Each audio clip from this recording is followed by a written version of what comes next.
Since when are you there on quick commerce? It's been about a year. Okay. Yeah. How's it working for you? Great. Yeah. Yeah? It's been really, really good. Do you think a new entrepreneur should look into quick commerce, especially in a beverage category, in a beverage space? So quick commerce, and they'll be the first to tell you, it's a platform. It's not for discovery. It's a platform for products that are already have a following in the market, and so even when we list products with them, they always want to know what is your existing sales with this product, and they won't list a product if it doesn't have sales. Okay. So, and it's not the right place for it too, because, like you say you get your product with one of these quick commerce players, suddenly you have to put all of this stock, you have to stock up. They have NCR, they have 150 warehouses. You have to put product in every single warehouse, right? Mhm.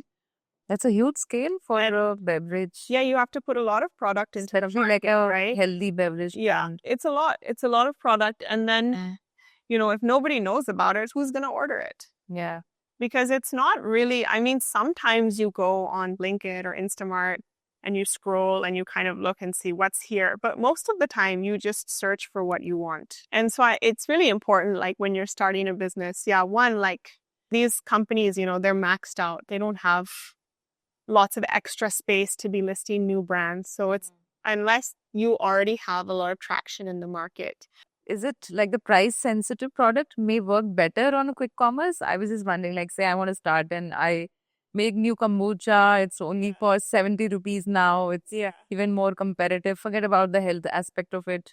Or maybe I come up with a Jaljeera brand. Possible, but quick commerce also commands a fairly large margin. Yeah. And you have to pay to advertise on them as well, So I think, there are different categories, right? I'm just trying to learn the aspects of commerce. Yeah, even to get your product to show up at the top of a category, you have to spend money to get that to happen. And so, it's very fierce competition on quick commerce. It's also one of those things where you want to get your product listed on quick commerce when you're ready.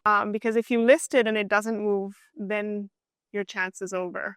So trial and the test has to be done before, right? They'll give you one chance, because there's so much fierce competition to get onto those platforms.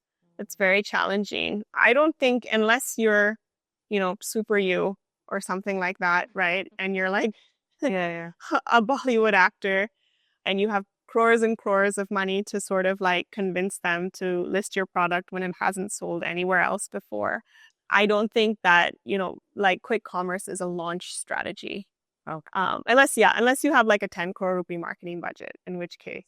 And how does it work out with Blinkit? The numbers are huge, right? The amount of products you have to keep on the shelf. Yeah. So do you have to invest all out for all these products? No, you can, Blinkit has different models. So they have you can choose to put your product only in certain cities. You can choose to launch in one city. They have also a 30-minute store and a 10-minute store. The 30-minute store is more premium.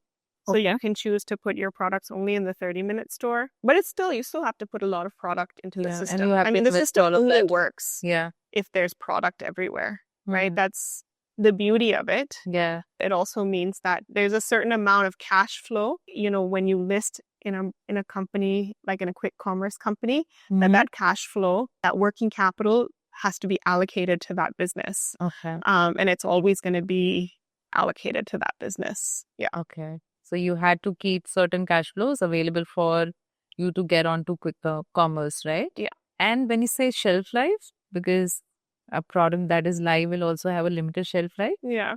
How does one manage that? You have to sort of get an accurate understanding of your projections and how much you're going to sell. So it's important not to overstock. But at the same time, like you can only do that when you have your own manufacturing. So for example, like at Atmosphere, we make 2 or 3 batches of kombucha every week. And we try to send to stores, like we send less quantity, but we say, okay, we'll replenish it later this week if you want, but don't order too much. Yeah. So that you have expiry. And you have any manager who gives you projections? Like, is that usually given or you just take out the data yourself? I think we create that data ourselves. Yeah. If you want us to keep bringing such amazing content and business hacks, please subscribe to our Clips channel, the Sonika Matta Show Clips.